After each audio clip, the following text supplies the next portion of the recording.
Eu, senador Muniz Freire, considero que estender o voto às mulheres é uma ideia imoral e anárquica, porque no dia em que for convertida em lei, ficará decretada a dissolução da família brasileira.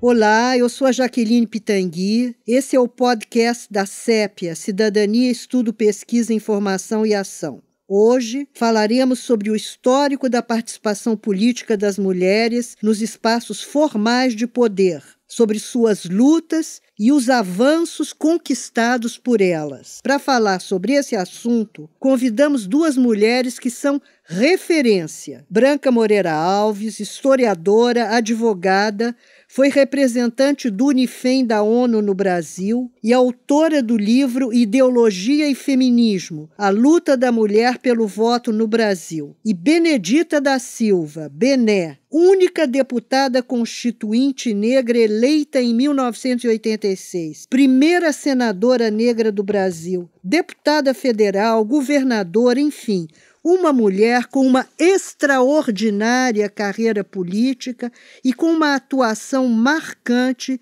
em temas de gênero e raça no parlamento. Salve Branca, salve Bené. Muito bom ter vocês aqui com a gente. Salve, minhas queridas. Se cuida, seu machista, América Latina vai ser toda feminista. Se cuida, seu machista, América Latina vai ser... Branca, muitas pessoas mais jovens, talvez, não tenham a dimensão do que significou a conquista pelo direito ao voto feminino. Você escreveu em seu livro Ideologia e Feminismo, a luta da mulher pelo voto no Brasil, e tem muito a contar aqui nesse podcast sobre essa história. Nós sabemos que não é uma história apenas brasileira. Sabemos que essa luta foi muito importante, muito forte nos Estados Unidos e na Inglaterra. Você pode contar um pouco dessa história?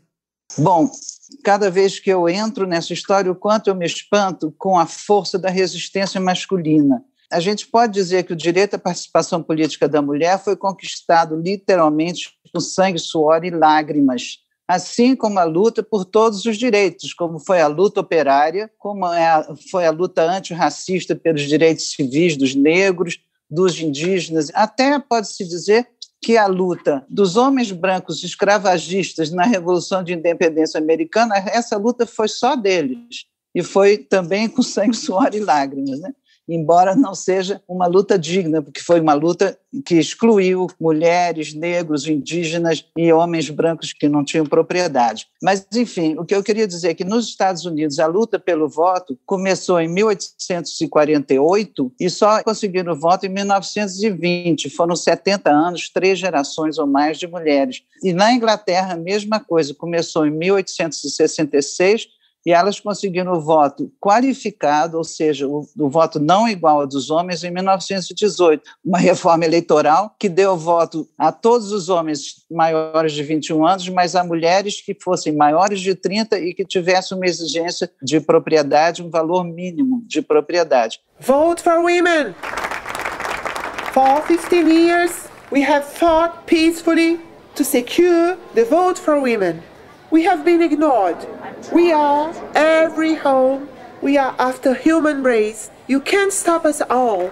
I invite all the women in Britain to rebellion.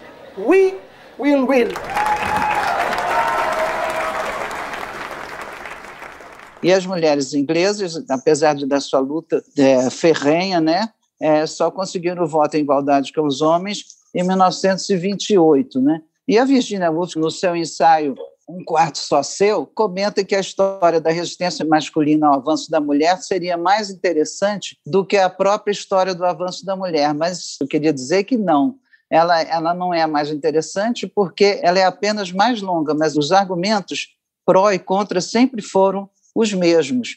ou seja, que a mulher não tem capacidade, que ela não tem inteligência, que ela é um ser voltado à maternidade, que a missão dela é estar em casa, é cuidar dos filhos. Esse é um argumento que é usado não só pelos que eram contra o sufrágio feminino ou contra qualquer avanço da mulher, a mulher na educação, a mulher entrar na universidade, a mulher ter carreira, a mulher ser médica, ser advogada, enfim, não só por esses, como também pelas mulheres, as próprias sufragistas, como elas tinham que ganhar a cabeça masculina, elas tinham que ganhar no Congresso, então elas usavam esse mesmo argumento, e elas, inclusive, acreditavam que a sua missão principal seria ser mãe, mas usavam, então, o argumento de que a mulher continuaria com a sua natureza delicada, continuaria com a sua missão.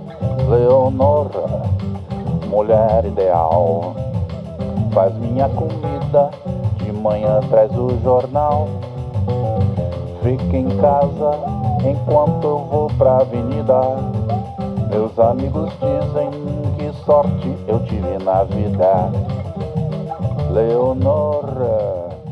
Que ela não abandonaria o lar e que ela, então, traria para o mundo político, que é um mundo corrupto, a mulher com a sua delicadeza, com a sua natureza boa e íntegra, traria, então, uma visão não corrupta para o mundo da política. As mulheres sufragistas tinham que se, digamos assim, entre aspas, comportar, né? Porque elas tinham que conseguir voto nos congressos e nas assembleias, todas masculinas, evidentemente, né? Nessas duas lutas, na inglesa e na americana, havia, depois de um certo tempo, depois de talvez 40 anos, duas gerações lutando sem conseguir vencer, né? Houve um grupo, tanto na Inglaterra quanto nos Estados Unidos, que é a chamada das sufragetes, que resolveram que elas iam usar de uma metodologia mais violenta, sempre com cuidado para não ferir pessoas, mas uma metodologia que a gente poderia chamar de guerrilha urbana. Né? Então, Branca, foi uma luta também que alcançou as ruas, não é isso? Elas fizeram manifestações. Toda essa luta, tanto as sufragistas e as sufragetes é que são chamadas, acho que no início do século XX, passaram a usar guerrilha urbana, a luta foi muito na rua. Eu vou dar só uns números para vocês terem uma ideia do que foi a luta. Nos Estados Unidos, de 1867 até 1920, quando conseguiram o voto, a luta nos estados, elas fizeram, olha os números, 480 campanhas perante as assembleias legislativas para aprovarem um referendo estadual, 480, isso século XIX e início do século XX. Imagina o que era andar naquelas estradas e ir de estado em estado fazendo campanha. 277 campanhas para incluir voto na plataforma dos partidos e 56 campanhas quando conseguiram ter referendos estaduais, então 56 campanhas para que as assembleias aceitassem o voto feminino. E quase todas essas campanhas foram fracassadas. Me espanta a coragem, a persistência, né? Geração atrás de geração, não desistindo e indo, fazendo o seu lobby, indo aos congressos, à imprensa, lançando panfletos, enfim, é uma infinidade. Elas eram todas muito bem organizadas, e em algum momento, no início do século XX, nos Estados Unidos, os historiadores contam que havia 2 milhões de mulheres registradas na campanha pelo voto, sem contar as mulheres que eram simpatizantes, mas que não atuavam. Então, também nos indigna saber que 2 milhões de mulheres, um movimento no início do século XX, um movimento dessa força, nunca ter sido referido nos livros de história, fora dos livros escolares e fora da história, né?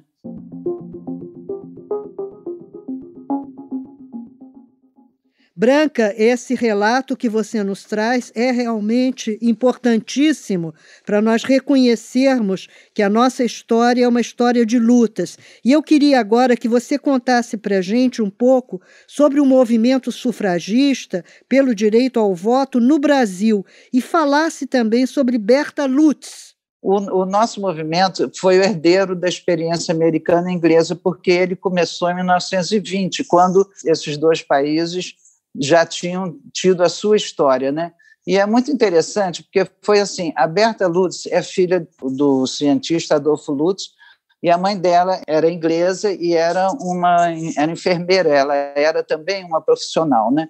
Berta Lutz passou uma parte da adolescência, né, entre 1910 e 1920 na Inglaterra, quando as sufragistas estavam nas ruas, estavam sendo presas, estavam sendo torturadas porque faziam greve de fome, as americanas também.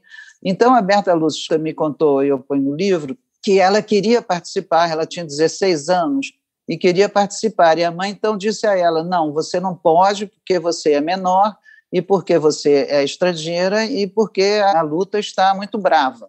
Mas quando a Berta voltou ao Brasil, já com seus 20 anos, talvez, ela sozinha começou uma campanha pelos direitos das mulheres, publicando artigos e pelo voto, por direitos em geral. E ela foi também pioneira porque ela fez um concurso para ser bióloga, né, no Museu Nacional, para ser funcionária pública. Ela era a única mulher, né? Ela, inclusive, conta que um concorrente desistiu porque viu uma mulher ali e achou que era uma vergonha, etc. Ela fez a primeira prova e, quando ela voltou para casa, ela disse à mãe, eu acho que eu não fiz bem, eu vou desistir. E a mãe, então, diz, você não desiste porque você é uma mulher e, se você desistir, você vai impedir o caminho das outras mulheres, né? Então, a Berta teve, desde esse exemplo da mãe e do pai, ela também diz que era um feminista, ela trouxe toda essa força e a vida inteira ela trabalhou pelos direitos das mulheres. Que beleza de carreira da Berta Lutz, né? Eu sei que você a entrevistou para o seu livro, né? E que ela, inclusive, disse a você que era necessário contar essa história, senão outras pessoas não poderiam contar. Certo. Finalmente, Berta Lutz, fazendo um lobby, todo um trabalho aqui, né? Conseguiu o direito ao voto, né? Foi uma ativista política. Foi uma mulher que atuou politicamente no sentido de fazer um processo de lobby, de advocacy pelo direito da mulher ao voto. Ela teve um papel muito importante também internacional. Você pode falar um pouco para a gente sobre essa atuação da Berta Lutz pelos direitos das mulheres? A Berta Lutz foi a grande liderança e foi quem começou, né? Mas não foi ela sozinha. Como você mesma falou, é um processo de lobby, né?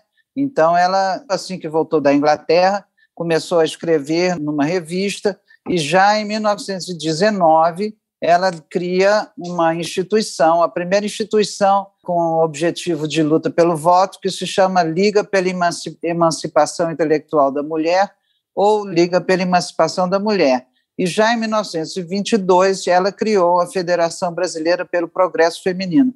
Ela e várias outras, né? Em 1922. E foi essa federação que levou o voto até o final, né? E realmente ela foi seguindo o modelo das americanas chamadas, digamos, bem comportadas, né? E ela procurou a grande líder, a senhora Cat, que já tinha obtido o voto, continuava lutando por mais direitos. Então, ela diz a Cat, eu quero fundar no Brasil, o que eu tenho que fazer? Então, a Cat diz, você faz um seminário de abertura, você chama políticos de prestígio para atuarem nesse seminário, para estarem presentes. Eu vou, você e eu, a gente organiza esse seminário, a gente dirige. Então, ela fez exatamente isso, e esse seminário é que deu realmente o pontapé. Os jornais todos falam nisso. Tinha o presidente da República, Estácio Coimbra, e tinha senadores, inclusive um senador, Lauro Miller, fechou dizendo, os homens são como carneiros, vocês devem abrir uma brecha e tentar que um Estado aceite o voto da mulher e os outros vão seguir. E foi exatamente o que aconteceu. No Rio Grande do Norte, o senador Juvenal Lamartine, que era candidato a governo e que mandava lá, conseguiu colocar na Constituição do Estado o voto da mulher. A primeira mulher a votar votou no Rio Grande do Norte, antes de todas as outras brasileiras. Inclusive, uma prefeita foi eleita também na cidade de Lages, em 1928.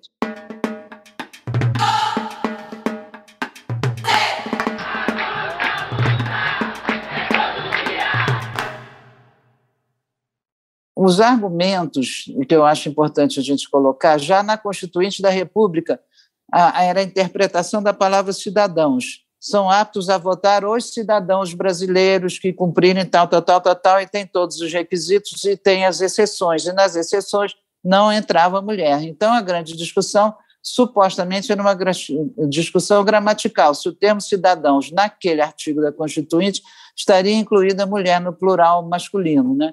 Então, supostamente gramatical, acabou perdendo, porque, enfim, muitos senadores, muitos congressistas eram contrários e falavam todos aqueles horrores do que ia acontecer com a família, etc., e a família ia se dissolver, e a sociedade brasileira e tal, e toda aquela tragédia, e finalmente não entrou na Constituinte da República, o que atrasou muito, porque aí elas tiveram que lutar por uma emenda constitucional. E quem eram as sufragistas, Branca? As sufragistas brasileiras eram mulheres de profissionais liberais, eram mulheres de classe média, eram mulheres que eram bem conectadas politicamente, né, para fazer esse lobby. Eram mulheres que eram algumas esposas de parlamentares, outras que tinham, por exemplo, fazenda naquele tempo do voto de cabresto, né, era muito importante quem tinha colonos, né, e que se encontravam assim em chás e que convidavam os políticos para jantar. Então, era uma classe média alta, né? Não havia participação de operárias nessa luta. Havia, assim, em separado, alguns movimentos de operárias, mas não foram elas que participaram da Federação Brasileira e dessa campanha, né? Eram mulheres profissionais liberais, a gente tinha advogadas, engenheiras, médicas, tinha uma juíza do trabalho, enfim, era essa classe social. Branca, diga para a gente como é que finalmente essa luta foi vitoriosa. Dentro daquilo que eu estava falando, da ligação pessoal das sufragistas com os políticos, a sua própria origem de classe, a Berta me contou o seguinte, que em 1932, depois da Revolução, em que o Getúlio passou a ser o presidente, né, estava havendo a discussão sobre o novo Código Eleitoral. E elas souberam que o Getúlio era contra, então foram fazer uma visita a ele. E ele queria colocar o voto simplesmente qualificado. Elas disseram a ele, olha, ou tudo ou nada, e nós vamos continuar com a nossa campanha. Então ele respondeu, então vai ser tudo. Então deu uma ordem à comissão que estava discutindo o Código Eleitoral que fosse incluído sem ser qualificado, em igualdade de condição com os homens. Muito bem, Branca, acho que você trouxe um panorama interessante dessa luta política no Brasil e uma luta que foi organizada e que trouxe também uma vitória muito importante. A gente coloca na nossa análise da década de 70, da nossa participação na década de 70 e 80 no Brasil, né? E inclusive no feminismo, nessa nova chamada segunda onda, né? 1960, 1970, nos Estados Unidos, Europa, Brasil, América Latina e tal, é que elas abriram a primeira porta, né? Inclusive, muitas delas dizem que o voto era apenas uma primeira porta para outros avanços, mas elas não chegavam a questionar justamente essa ideologia da missão da mulher, entre aspas, entendeu?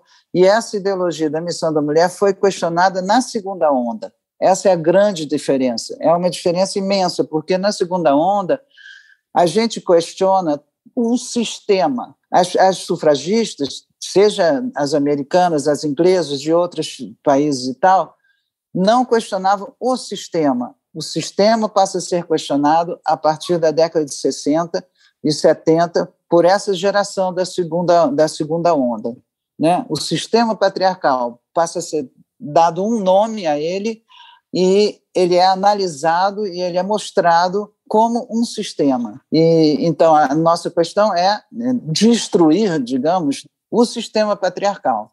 Essa ideologia que coloca o homem sempre na frente, que diminui a mulher, enfim, tudo isso que a gente conhece já. Assim, na segunda onda, ao questionar o sistema patriarcal, a gente questionava coisas muito profundas, como, por exemplo, o nosso direito ao nosso corpo. O nosso corpo nos pertence, o nosso direito a definir se vai ter filhos, quantos vai ter, e definir se vai ter o filho, se quer ter, se tem o direito de fazer um aborto, o direito à contracepção, etc. e tal, né? Então, isso é um questionamento muito profundo do patriarcado, é a gente controlar o nosso corpo. É tão provocadora do patriarcado que até hoje ela é a grande questão, uma das grandes questões, né? Então, é isso, quer dizer, que a gente seja dona do nosso corpo é uma grande ousadia e até hoje continua sendo um foco de grande luta para as mulheres.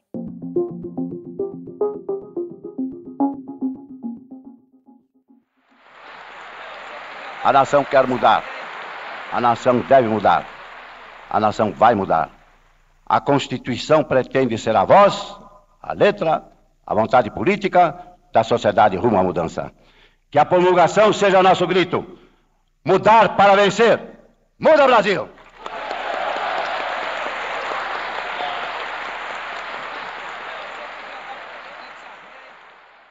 Como foi, Bené, a sua entrada na vida política?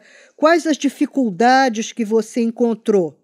Jaqueline, eu, como toda e qualquer mulher pobre, negra da favela, encontro de cara a dificuldade do racismo, a dificuldade do machismo, né, e a dificuldade da educação. Uma das coisas que é principal na vida de quem quer sair para uma vida política ou mesmo como uma liderança comunitária. Então, não foi fácil, né? Mas nós conseguimos burlar esse momento, fazendo com que a própria necessidade social nossa, demanda nossa, dentro da comunidade, nos fizéssemos, de alguma forma, se organizar em torno de, primeiro, organizando da comunidade, iríamos nos organizar também para a luta lá fora. E você, então, partiu de uma liderança comunitária para uma vereança no Rio de Janeiro. Você foi vereadora. Sim, em 1982 eu fui eleita vereadora e ali começou uma outra fase da minha vida que não foi também fácil, de uma aceitação, né, de um espaço que antes não era um espaço para ninguém, uma mulher negra da favela. E nesse espaço nós também conseguimos, ali disputando esse espaço, colocarmos as políticas já naquela época de gênero, para a trabalhadora doméstica, para a mulher que trabalhava à noite, e por aí nós fomos fazendo com que tivéssemos uma plataforma, né, feminina, feminista e antirracista. Bené, eu conheci você começando a sua vida política aqui, mas nós nos aproximamos muito durante a Constituinte. E eu queria saber, Bené, qual foi o cenário com o qual você se deparou quando você chega, primeira mulher negra eleita ao Congresso Nacional? Olha, não tenha dúvida, né? Qualquer mulher, né, com o meu perfil, vai ficar assustada no primeiro momento. É um mundo masculino e branco, né, de uma classe social média alta, e que eu seria como uma intrusa naquele momento. Mas houve, naquele momento também, uma organização, porque também não cheguei lá sozinha, né? Eu cheguei lá com a força das mulheres, do movimento da favela, das mulheres, dos negros. Então, nós tínhamos isso. E na Constituinte era o fato de o Brasil estar naquela casa nas suas demandas. E foi a primeira bancada feminina, né, que nós tivemos, e ali nós trabalhamos. Houve um pacto entre nós, primeiro, de não agressão, segundo, de que nós não faríamos nenhuma intervenção contrária em público, quer dizer, em tribuna, quando não concordássemos uma com a outra. Isso tudo porque nós estávamos na bancada do batom.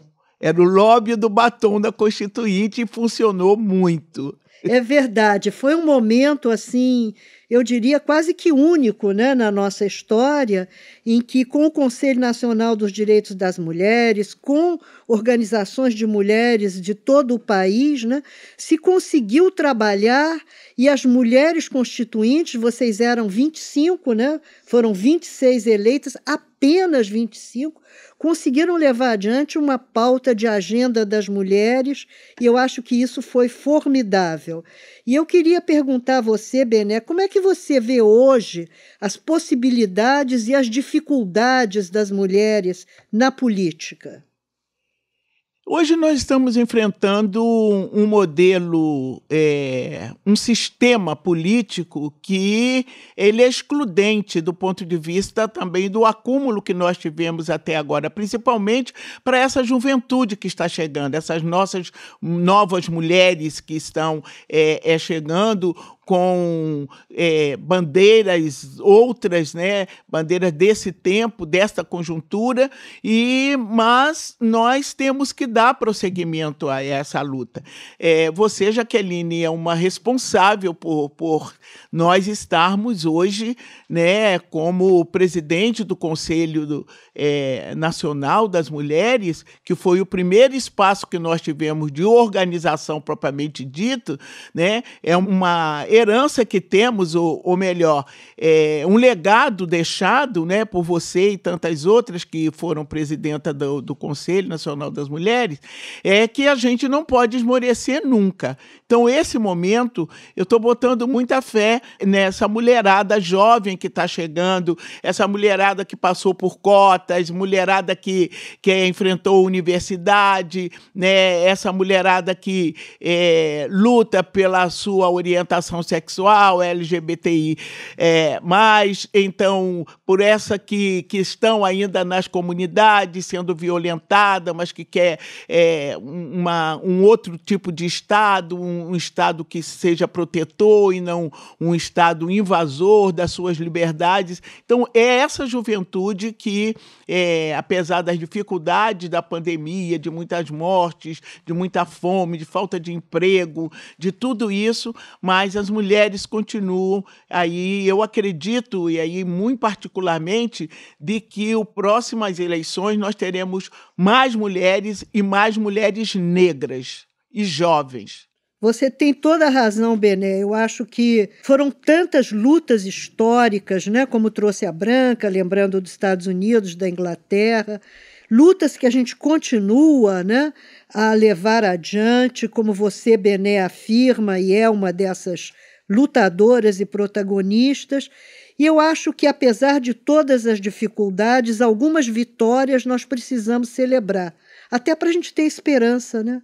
Não podemos nunca deixar de ter esperança. Por exemplo, a Constituição Federal, que trouxe um patamar igualitário, né, para homens e mulheres, as cotas para candidaturas de mulheres, e a ADI 5617, que pouca gente conhece, que é uma ação direta de inconstitucionalidade, na qual a Sépia foi amicus curiae junto ao Supremo Tribunal Federal, de março de 2018, né, e que garantiu ao menos 30% das verbas do fundo partidário para a campanha de mulheres, né? E isso levou a um aumento significativo dessa nova leva de mulheres eleitas. Foram 71, mesmo que é lamentável e é vergonhoso, o Brasil está sempre na lanterna, né, da participação política das mulheres. Eu queria finalmente perguntar, tanto para você quanto para a Branca, qual mensagem que vocês deixariam para essa nova geração de mulheres, Bené, essa geração que você mencionou? Que mensagens vocês deixariam para que elas entrem nessa arena política e mudem o Brasil? Nós somos maioria da população brasileira e temos a oportunidade de poder agora ocupar esses espaços. Espaços, não que nós não queiramos os homens nesses espaços, mas a política brasileira até hoje não deu certo, porque a maioria sempre foram os homens que não compactuaram com as mulheres. Então, hoje, a nossa juventude tem a grande oportunidade de, recebendo um legado histórico de lutas de grandes mulheres, como aqui foi colocado pela Branca, por você, pelo Sépia, poder somar conosco nesse momento e fazer avançar esse país. Então, nós queremos mais mulheres na política, e essas mulheres podem, e onde essas mulheres estão, em qualquer lugar que elas estejam, que elas sejam aquelas do batom, para que a gente possa, então, através dessa campanha, nos fazer presente, indígenas, brancas e negras. Perfeito. Branca, você gostaria de dar uma mensagem para essa nova juventude? Sim, eu queria concordar com a Bené de que é super importante a gente ter mulheres na política, mulheres com uma visão feminista. Isso é muito importante, porque não é só o fato de ser mulher. Eu queria dizer, eu vejo com muita alegria essa geração chegando com todas essas conquistas que foram suadas e que foram sofridas, que não é só da nossa geração, mas de muitas gerações anteriores, né? Me dá muita alegria de vê-las chegando com força, não mais aceitando os limites. Mesmo que elas não conheçam essa história, elas não aceitam os limites. Está aí jogado na sociedade que limite não é aceitável, né? A história do primeiro acesso, toda essa questão, a luta pelos direitos reprodutivos, etc. Então, uma geração que recebe uma herança que talvez nem tenha consciência, mas que no seu cotidiano ela está vivendo isso. Agora, eu diria a mensagem, é preciso continuar organizada, é preciso continuar se organizando, porque o patriarcado é resiliente, e a gente sabe disso. Bom, eu queria agradecer muito, em nome da Sépia, a Benedita da Silva e a Branca Moreira Alves por participarem desse nosso primeiro podcast, que é feito em parceria com o UNFPA, o Fundo de População das Nações Unidas. Esse é um tema tão amplo, tão importante, que nós vamos deixar aqui no link do podcast algumas referências bibliográficas, referências de indicações de livros, de filmes e de outros podcasts sobre esse assunto. É isso, mulheres brasileiras, jovens brasileiras, vamos participar na política. Um beijo, meus queridos, parabéns. Tchau, tchau. Abraço grande, tchau.